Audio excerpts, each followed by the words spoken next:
if we really want to have a healthy mind and have a completely balanced lifestyle, which includes balance in our body, our mind, and our spirit. So let's just start by answering the first and the simplest question. What is and how would we best define nutrition? The dictionary says nutrition is the process of providing or obtaining the food necessary for health and growth. We both know that what we eat really helps create the outcomes that we get from our physical activities. But Ryan, how would you define nutrition? Yeah, so I would define good nutrition as finding a way of eating that works for you to do a number of things, one of which would be control energy balance. So in other words, manage a healthy body weight. It would provide adequate nutrients. It would allow us to look, perform, feel our best. Most importantly, I would say good nutrition it has to be sustainable. So that's something that I'm sure we'll get into down the road in our discussion here, but I think it's one of the most crucial components that is often missing in many of the common current dietary approaches. But it has to be a way in which you can maintain, not just when you're in your optimal environment. So that means it's sustainable when you're on vacation.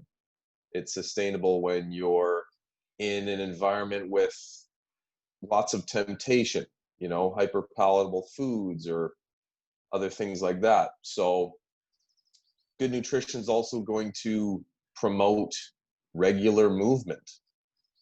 So I think that the dictionary description of it is adequate, but I like to think of what good nutrition is, and that's kind of how I would best summarize it.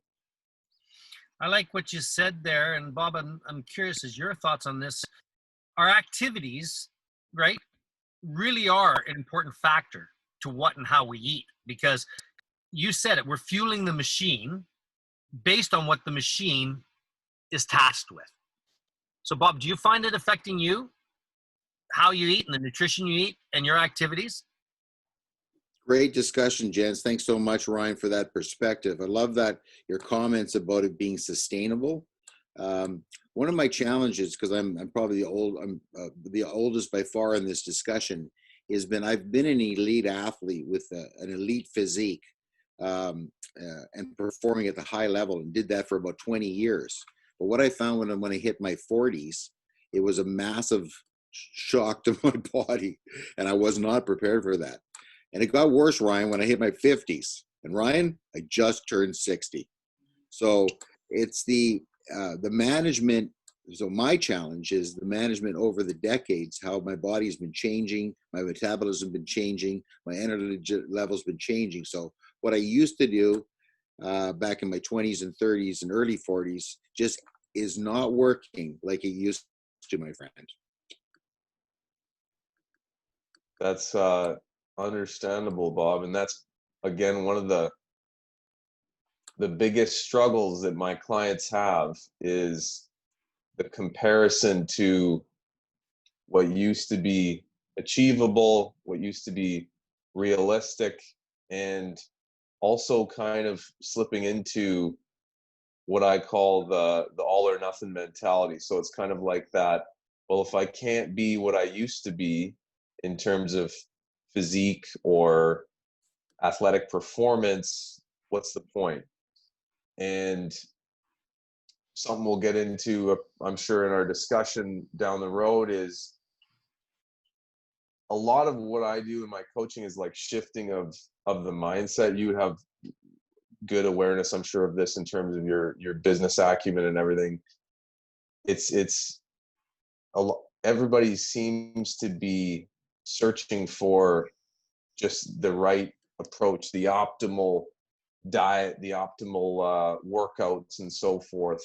And when I talk about the mind shift, it's like shifting from that all or nothing mindset to that always something, celebrating the little tiny successes along the way, which is where I talk about in Heath's intro, the, gradual integration of actions or habits or whatever you want to use there, and making sure they stick. So what so many of us do is, especially former high performance athletes like yourself, where you've done grueling 2-hour workouts, maybe even doubles, you've had probably sub 10% body fat, lots of muscle on your body. The concept of doing a 10-minute workout, because that's all your current schedule allows for, is like, what the hell is the point of that? I used to do two-hour workouts in a day type thing. But an interesting concept that I've actually come across recently is the aggregation of marginal gains. So a neat story is this guy who was brought in to help the British cycling team. I won't dive into that because it's quite a long story, but essentially he coined this term, the aggregation of marginal gains. So it's essentially the 1%, even though we don't notice it in the moment, it adds up. So our brains evolved in kind of an immediate outcome environment, and now things have shifted. And so it kind of works against us. If we can connect our brains with a delayed outcome, which most things are, you go to work today to get a paycheck in 2 weeks, you save now to have retirement later, this kind of thing. It's hard to notice that benefit of that 10-minute workout or that single 10-minute walk if you're trying to lose weight and so forth. So I know I'm kind of rambling on that topic, but it's a very, very common thing, especially for high performance athletes who think, what is the point? And when they do get motivated and have that desire to get things back on track with their health, they tend to, one of my biggest jobs as the coach is to like, okay, I love it, but let's reel things in here. And we got to start small. You got to prove to me, show me that you can do this little thing consistently, because consistency, and again, like I said, sustainability of your approach is ultimately the most important thing. We're really talking, I think, and tell me if I'm wrong on this, Ryan, is over the years, because of all changes, I probably have not adopted enough good habits, right? I've been kind of going back and forth, trying some things here, trying some things there, but in the end, I need more sustainable rituals for like morning, afternoon, and evening. Does that make sense? Is that sort of that's what I'm thinking? Yeah, that makes perfect sense, Bob. And I think you hit the nail on the head there. I heard someone say this the other day, in North America in general, we all know we're in a bit of a obesity or overweight epidemic. We don't have collectively, we don't have a weight loss problem. We have a weight regain problem. So many people are able to lose weight, and unfortunately the way things are marketed and the way that that the current industry sort of caters to is that sexy program. It's like 3 months guaranteed this X amount of weight loss, but they don't really give a shit about, whether it's going to stay off. And that's what happens. People regain because those habits that they, or what they think are habits, or the plan that they follow short term, are not, like you said, those truly integrated habits that become, habitual, right? It's like habits in our minds is essentially the brain's way of hardwiring a shortcut. So the mind will, if you do something enough, the mind will no longer really need to process or work as hard in order to do that habit. And so if it's a all or nothing plan, again, to use that catchphrase, which is what most diet plans are. Here's your meal plan. Here's the workouts you're going to do. You're going to be fasting for X amount of hours a day. You got to drink this much water. It's quite overwhelming. A lot of people lose weight doing that, which is great. But what happens when that plan is over, or you crash and burn because it's unsustainable? People just slip right back to their integrated, truly integrated habits, which ultimately leads to the weight regain. You know, I think that you've really hit a really key point here, Ryan, on, well, multiple actually. I just want to kind of summarize, which leads us into our next real point. One is mindset. What we're focused on. What is that purpose that we're looking into our nutrition or diet or plan? With that clarity on knowing why we want to do what we do, that's going to give us the fuel and the power to begin the change in those rituals and those habits that we're going to create. But it also even goes in further of the three components of our mindset, not just focus. It's our talk about our food. It's our physiology and the actions that we're taking. And this triad affects us in our mindset. It affects us in our view of ourself and our relationship with food and why we're eating what we're eating.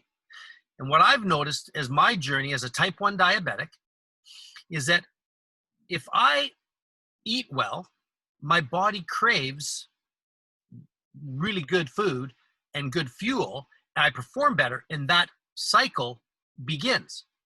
When I sit down and watch a movie and I eat high carbs and I start feasting on chips, it requests more chips. And the next thing I know is my sugars are high, my energy goes low, and I begin this cycle and this spiral of trying to manage my sugar, which is really what it's all about.